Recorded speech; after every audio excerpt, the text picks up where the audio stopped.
Daniel and Shedeur, you're both off. Marcus Mariota, Mike McDaniel tried his best to give Washington that game early Sunday morning in Spain. Mariota gave it back. And Brew, you can go ahead and say it. Gino! Yeah, Gino sadly couldn't get back on the mountain. So, quick primer this week. You can see a lot of red, not a lot of green. It will make sense once we get near the top of the mountain. Bottom row, old guys dropping. Flacco and Rodgers. Yeah. Tua dropping because I watched the game. I also watched the post-game press conference. Guys, Stephen Ross, I think you're a good man. You've done good things in the community. You've also been very successful in business. Maybe consider just paying Tua's fines for him and letting him skip the media from here on out. Just an idea. Jacoby Brissett, that record might last forever. Yeah. Jacoby Brissett might even 47 completions in one game. Norm Van Brocklin didn't do that. Nobody's ever done it. It's going to last.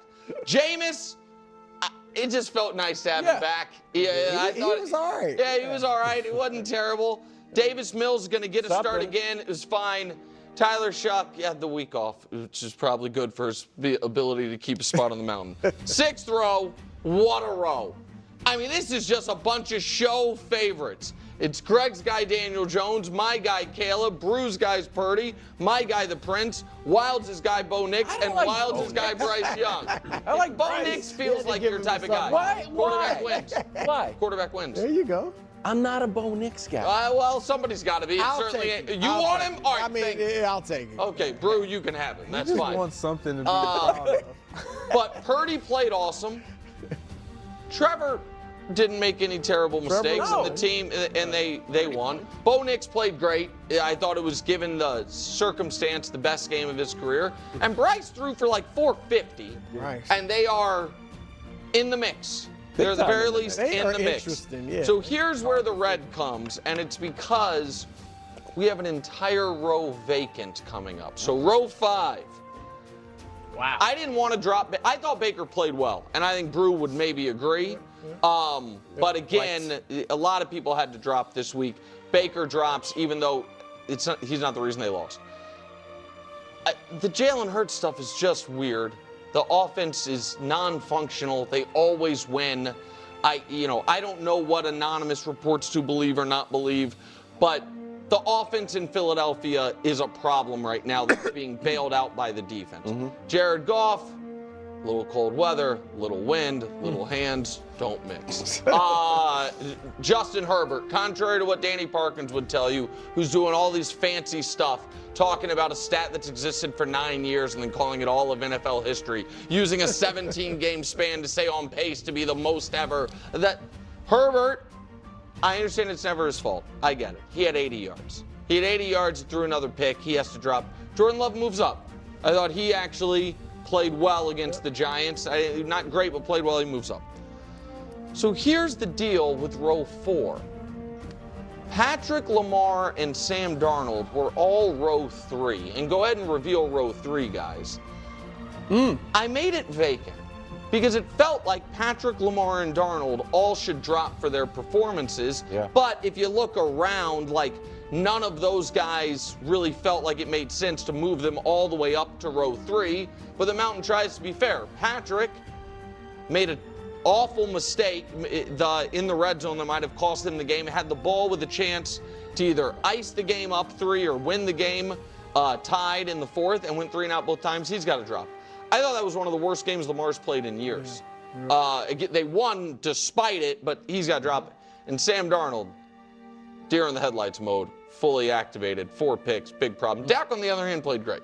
So he moves up. Again, these are some MVPs, good row. Row 3 vacant. So row 2, Josh Allen moves up in row 2, or up to row 2 because of the 6 touchdown performance.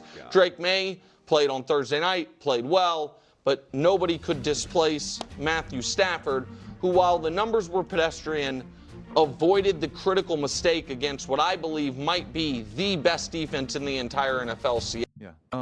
Josh Allen clearly deserves to be at the top and above Matthew Stafford. It's not even up for debate.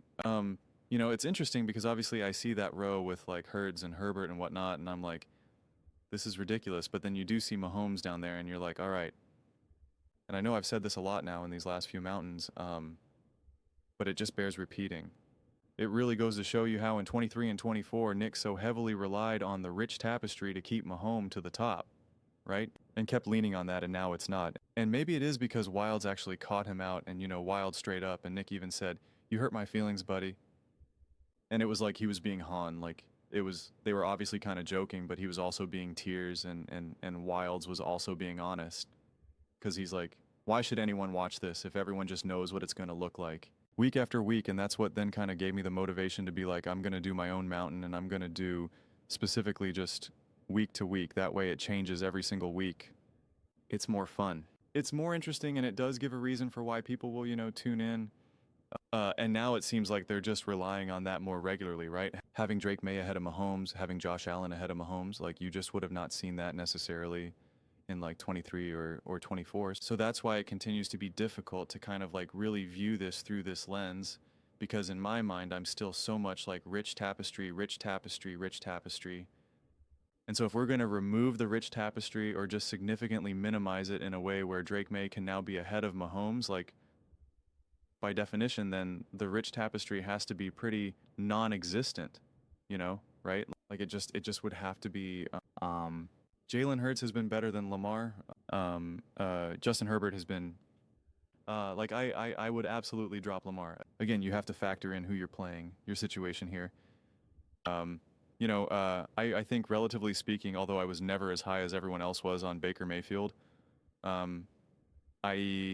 you'd have to elevate Baker as well. I'd still be putting Jalen Hurts, you know, above them. Goff has had an interesting season. It's definitely been a little inconsistent.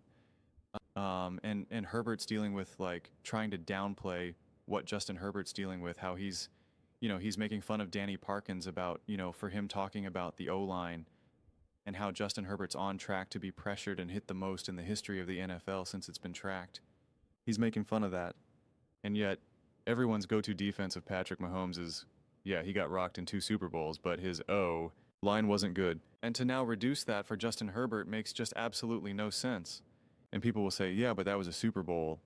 And it's like, yeah, Justin Herbert's dealing with it every single game, literally every single game. And he's on track to now be hit and pressured way more than Patrick Mahomes has ever been in his entire career, and on pace to have more drops than Mahomes has ever had in his career all at the same time. That's insane. The fact that Justin Herbert has even remotely top numbers in the NFL right now is actual insanity. It is so insanely impressive, and to keep downplaying that and not acknowledging that, I just find absurd. And to circle back to Hurts real fast, you know, you're talking about, oh, the offense doesn't look good, to not think that there's been any problems with this O-line as well, since we want to, you know, talk about O-line, because that's what people are saying about Lamar. Oh, this O-line's awful. That's what I hear a lot of Lamar Jackson fans say.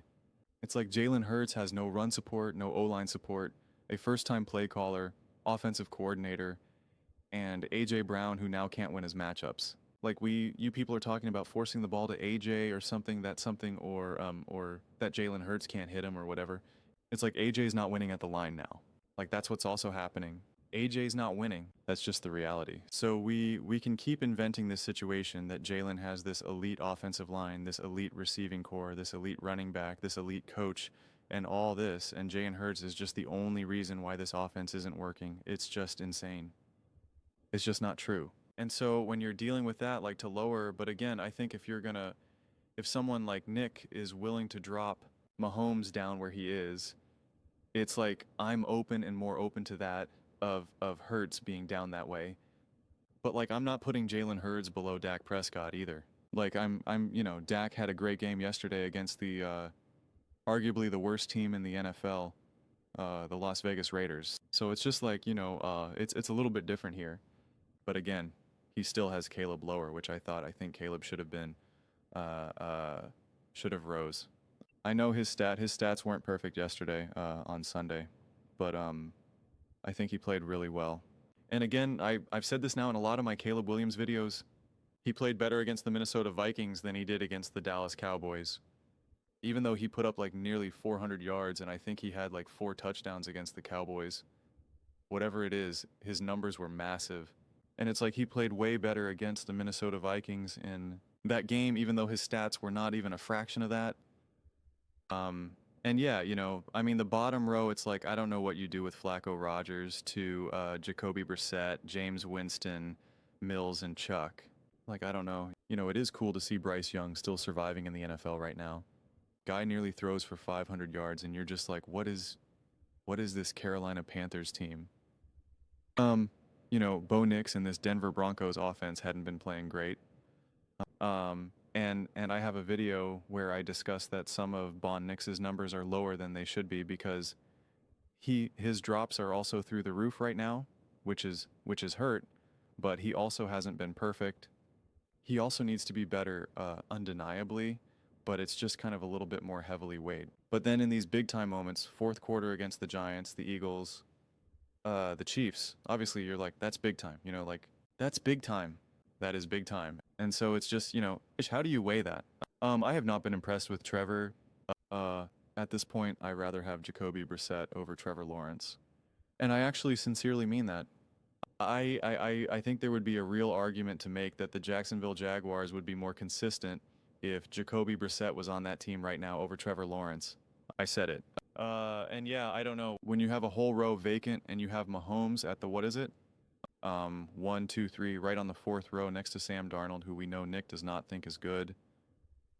You know, like this is what becomes trickier because then you're trying to figure out like, you know, what's the logic going into this right now? Yeah, I don't know. I think I'll just leave it at that right now. I think Patrick, like I think I also take issue with having Patrick Mahomes on the level of Dak Prescott. I think all things considered, Patrick Mahomes has played better than Dak Prescott. Dak Prescott is doing his pretty stereotypical season where he's snorts really juicing the stats against really, really not so good teams. And again, I think Dak has been playing great football. I really do. But when I factor in these tiers and these rankings, I really think about who do you have? Who are you working with? What issues are you going up against? What teams are you playing? How are you accomplishing these things? And Stafford did not look good. You Nick say in that event against the Seattle Seahawks, potentially having the best defense, and Stafford and that offense did not look good. They did not. And so it's like, you know, that's got to mean something. It's got to mean something to you. So I don't know. We've got some interesting herd hierarchies and mountains, and we'll have the tiers tomorrow. Yeah, I don't know. We'll leave it there for now. Those are just my thoughts. I'd absolutely love to hear yours. What do you guys all think about this quarterback mountain? I was trying to think of something Staff. But let me know your thoughts in the comments below. I read every single comment. So whether you agree with me or disagree with me, either way, let's get in some discussions. Let's get in some fights. But ultimately, let's just have some fun. And please do consider subscribing. We are building an amazing community here and absolutely love to see you part of it. I want to build something that we all generally feel connected to, something that we're really excited to be part of. I think we're well on our way to doing it. Please don't forget to give this video a thumbs up as it really does help with the visibility and the algorithm. Thank you so much. See you next time.